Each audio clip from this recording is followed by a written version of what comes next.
Welcome students of Thakur Vidya Mandir High School and Junior College. Molecular Basis of Inheritance, Chapter 4, Part 3. In Part 2, we have studied about the packaging of DNA. We have been studying about how the packaging of DNA is done in prokaryotic as well as in eukaryotic cell. We have also studied about the non-chromatin materials, that is the heterochromatin and euchromatin. So today let us continue with next part of the chapter. In today's lecture, we will be studying about DNA replication. We all know that the genetic material of our cell, it is DNA. DNA stands for deoxyribose nucleic acid. But what does the word replication stands for? So replication, what does it mean? Replication means in molecular biology, it is the biological process of producing two identical replicas of DNA. So, from a single strand of DNA, from one DNA molecule, by the process of replication, we get two molecules of DNA.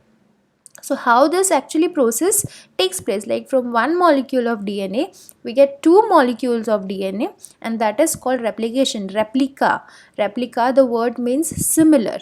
So, DNA replication making the exact copy of DNA. So replication is making the exact copy of DNA. DNA replication. It is the process by which DNA produces the exact copies of the original DNA. So that process is called DNA replication. In eukaryotes, DNA is double-stranded. So the two strands are complementary to each other because of their base sequences. We know we have been studying about the base pairs of DNA, that is A, T, G and C. So here the two strands are complementary to each other because of their base sequences, and hence the DNA is double-stranded. The DNA molecule, what it does, it regulates and controls all the activities of the cell. Because its unique structure, it is also able to control the synthesis of other molecules of the cell. At the same time, when the cell reproduces, the DNA also should duplicate itself to distribute. So when a cell division is taking place, obviously the nucleus division will take place, and if the nucleus is dividing of the nucleus, it consists of the genetic material, that is the DNA, it also has to divide. So that division process, that is called as replication. So actually the DNA, it is actually controlling and regulating the entire cell, and it is also controlling many activities and synthesis of many molecules of our body. Hence the replication process is very necessary. Semi-conservative method of DNA replication. Now it is the most common method of DNA replication, and it takes place obviously in the nucleus where the DNA is present. Now replication takes place in the S phase of the cell cycle. We have been studying the S phase, G phase, G1 phase and of the cell cycle. So here the replication is taking place in the S phase of the cell cycle, and the DNA that is needed for the formation of new DNA, like the deoxyribose nucleotides, which is needed for the formation of a new DNA strands, they are present in the nucleoplasm. At the time of replication of two strands of DNA separate. Now you know that DNA is double stranded, it is a helical structure. You can see in the diagram how actually the parent DNA, it is unfolded and new strands are formed. If you can see the old strand and the new strand, and that's how actually from one DNA molecule two strands of DNA are formed. But the process which is shown over here, it is obviously not as simple as it seems to be, which we will be studying about it obviously.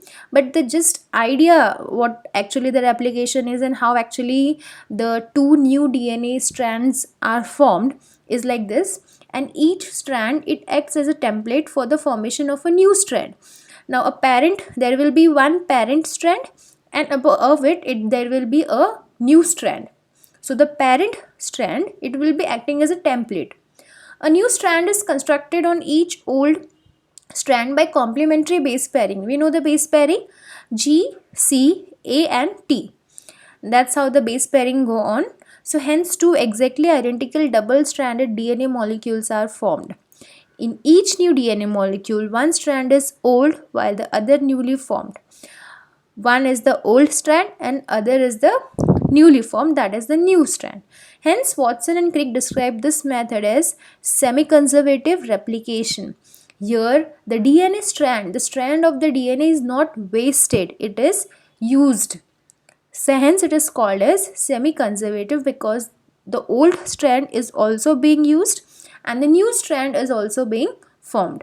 That is called as semi-conservative mode of replication. Semi-conservative nature of DNA, it was identified and studied by Matthew Meselson and Franklin Stahl, hence it is called as Meselson and Stahl experiment. So what did they do? They just grew E. coli on ammonium chloride culture medium, and N15 is the heavy isotope of nitrogen. So both the strands of DNA, they have N15. Now these bacteria are shifted to N14, like ammonium chloride, which contains the nitrogen N14 culture medium. So what happens when DNA was extracted subject to cesium chloride density gradient centrifugations, which I'll be explaining with the diagram? What did they see? The hybrid DNA which was formed, one strand was N14 and other was N15. And after next generation, equal amount of light DNA like N14 and hybrid DNA N14 N15 were formed. That is, they showed, this experiment is showing that the parent strand as well as the new strand, it hybrid and a new DNA is formed. So that's how they introduced the semi-conservative nature of DNA. I was talking about Meselson and Stahl semi-conservative mode of replication. So they studied on the nitrogen isotope. So the parent DNA molecule, it was N15. The nitrogen isotope was N15. When the replication took place, they saw the first generation DNA molecules, they had one parent strand, that is the template strand, and one new strand. So the DNA molecule, it consisted N15 as well as N14, which is clearly stated in the diagram. If you can see in the diagram, it is very easy to understand. It's an easy concept. And in second generation, that is one cycle of replication, and from one DNA you got two DNA molecules, and from two DNA molecules you are getting your four DNA molecules. And in four DNA molecules, the population was in the ratio like the hybrid DNA and the next generation DNA, that is the N14 isotopes. So it was the ratio of 2:2. So you can see how actually from a parent DNA molecule, the first generation DNA molecule, this showed that none of the DNA strands is wasted and it has been conserved. Hence it is called semi-conservative mode of replication. Meselson and Stahl, what they did, they separated the DNA by density gradient centrifugation method. So what they did, they took the DNA which consists of nitrogen 15 and 15, that is the heaviest isotope, and they centrifuged for 20 minutes. In generation 1, obviously they got like both the strands of DNA N15 and N14, and after for 40 minutes centrifugation they got like hybrid DNA as well as the light molecules, light strand of DNA. So if you can see the gravitational force and other tubes, how actually the settlement was seen on the centrifugation tube, and that's how they came to the conclusion that none of the DNA strand is wasted, all it is conserved. The parental DNA strand it is used as a template strand, and from which actually the complementary base pairing takes place and a new strand is formed. Now how this new strand is formed, it is very interesting concept which we need to study right now. Now we know what is the meaning of DNA replication and what is the meaning of semi-conservative mode of replication. We have been also studying about the Meselson and Stahl experiment. Now if you're talking about how the actually DNA replication is taking place, the very important topic is how actually the mechanism of DNA replication. So the process of DNA replication, it is taking place by number of substance, enzyme and proteins. Now what you need to know is what are the substances, what are the enzymes. Enzyme is very important. Without enzymes, this process wouldn't take place. You have to remember the name of the enzyme, and the first thing, what is the function, what is the role in DNA replication process. Enzymes will always lead you to better understanding, and you will obviously understand by the function of the enzyme, you will understand the process as well. So if I'm talking about the substance, so the substance used is deoxyribonucleotides.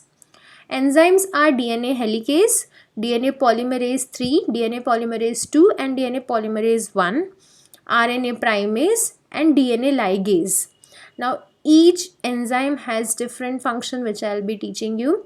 And protein, that is single strand binding protein, that is what for I'll be telling you. So these are all the substances, enzyme and proteins which are used in the DNA replication. Mechanism of replication, it starts at a specific point of DNA molecule which is called as point of ori, that is called point of origin. So mechanism of replication, it starts at specific point of DNA molecule called point of origin. So at origin, DNA strand unwinds by breaking the hydrogen bonds. We know that both the strands of DNA, double stranded DNA, they are linked by hydrogen bonds. So what is happening at the origin? The DNA strand, it unwinds, that is the breaking of hydrogen bond is taking place. And who is doing? The enzyme DNA helicase. So the enzyme DNA helicase, what is the function of enzyme DNA helicase? To breaking. Helicase means breaking. So here helicase is breaking the hydrogen bond. Clear?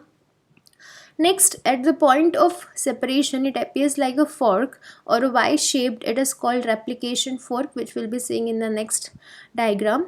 So that is called replication fork. Now each old DNA strand, it acts as a template, as I told you, for the synthesis of new strand. And proteins, they are single stranded proteins which are attached to unwind strand and prevents rejoining. So SSB proteins, which I have told you, it is required. So what is the function of SSB protein? It attaches to unwind the strand and prevents rejoining, so that if the hydrogen bond is broken, and so that it won't join it again, so SSB protein is used. And the synthesis of new DNA on old strand, it takes place by an enzyme, that is DNA polymerase 3. We have studied about the enzyme DNA polymerase 3. So in DNA polymerase, what it is doing, it is doing the synthesis process on the template strand, for example ATGC. So in front of the A, the enzyme, the base pair T. So that synthesis of base pair is done by which enzyme? DNA polymerase 3. Now what it does, it adds new nucleotides through complementary base pairing, as I told you. In front of, like for opposite to A, it will be base pairing T, C, G. ATGC. That's what the base pairing will be done, and vice versa. Mechanism of DNA replication, as I told you, this is the important diagram, and a Y shaped, that is a fork like structure is formed. The blue line is the parent strand, that is also called as template strand. So in template strands, you can see it is indicated by blue color, and the new strand which is formed, it is indicated by red color. Now breaking is done by DNA helicase. DNA polymerase, you can see it is synthesizing the complementary base pair, which you can see green in color here in both the side. DNA polymerase, it is acting. DNA ligase, now what DNA ligase is doing? Ligase means to join. So DNA ligase will be joining the newly formed segments. Now this broken small fragments of DNA strand, it is called as Okazaki fragments. The one which is continuous newly formed strand, it is called as leading strand, while the other which is in the form of Okazaki fragments, it is called as lagging strand. You can see replication fork formation and the template strand as well. And this is very important diagram in this chapter. When you will be explaining the DNA replication, you have to draw this diagram for sure. DNA polymerase 3, What it does, it always synthesis new strand in 5 to 3 direction. The synthesis of new strand for a parent template strand, it's having 3 to 5 and is continuous, and this is called as leading strand. As I explained you in the last diagram, the continuous strand in 3 dash to 5 dash direction which is continuous, it is called as leading strand. Next, the synthesis of new strand for the parent template stranding which is having the direction of 5 dash to 3 dash and it is discontinuous. So it is formed by small segments of DNA which is called as Okazaki fragments, and this is called as lagging strand. So during the formation of Okazaki fragment, RNA primase, they first synthesize RNA primer, and that's how next the DNA ligase, it does the joining. DNA polymerase 3, what it does, it continues the synthesis of Okazaki fragment in 5' to 3 direction. So at the end, RNA primer, they are replaced by deoxyribonucleotides with the help of enzyme DNA polymerase 1. So here DNA polymerase 1 is coming into action, replacing the RNA primer with deoxyribonucleotides, and the Okazaki fragments, it joins together with the help of enzyme DNA ligase. So DNA ligase is doing the joining, and DNA polymerase 2 once again checks and repairs the error occurred in the new strand. So DNA polymerase 1, what it is doing, it is replacing the RNA primer with deoxyribonucleotides. DNA polymerase 2, it is checking whether the replication which is done, it is proper or not. If there is any repair or error, so rectifying process is done by DNA polymerase 2.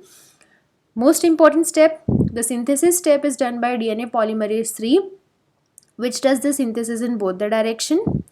And DNA helicase, it is cutting the bonds, the hydrogen bonds. DNA ligase does the process of joining. Now students, in this process of DNA replication, I have given you point wise how actually step by step the process is taking place. It is very easy to understand. It is an easy process. What you need to just draw the diagram and understand. You make the points, write the answer point wise. As I have mentioned, you can make your own answers if you want to, and just go see to it that it is going in a correct flow, the sequence is correct, and that's how it will be easy for you to understand. Central dogma. Now what is central dogma? It is the one-way flow of information from DNA to mRNA and from mRNA to protein, and it is called as central dogma. Now if you can see in the diagram, DNA, from the DNA, how actually it is transformed into mRNA, that process is called transcription, and from mRNA the process is transformed in the form of protein, and that process is called translation. Now when you're studying about DNA, you need to know about what is replication, which we have studied today, what is transcription and translation, which we will be studying in the coming lectures. Once this concept is clear of yours, molecular biology, this molecular basis of inheritance, and all the biotech and DNA related chapters will be very easier for you to understand. Now just for revision, if you have to make a copy of DNA to DNA, that process is called replication. If you have to make DNA to mRNA, that process is called transcription. If you have to make from mRNA to protein, that process is called translation, and that is called as central dogma. So students, I hope you all must have understood the process of DNA replication and also the semi-conservative mode of replication and mechanism, which is very important mechanism of DNA replication.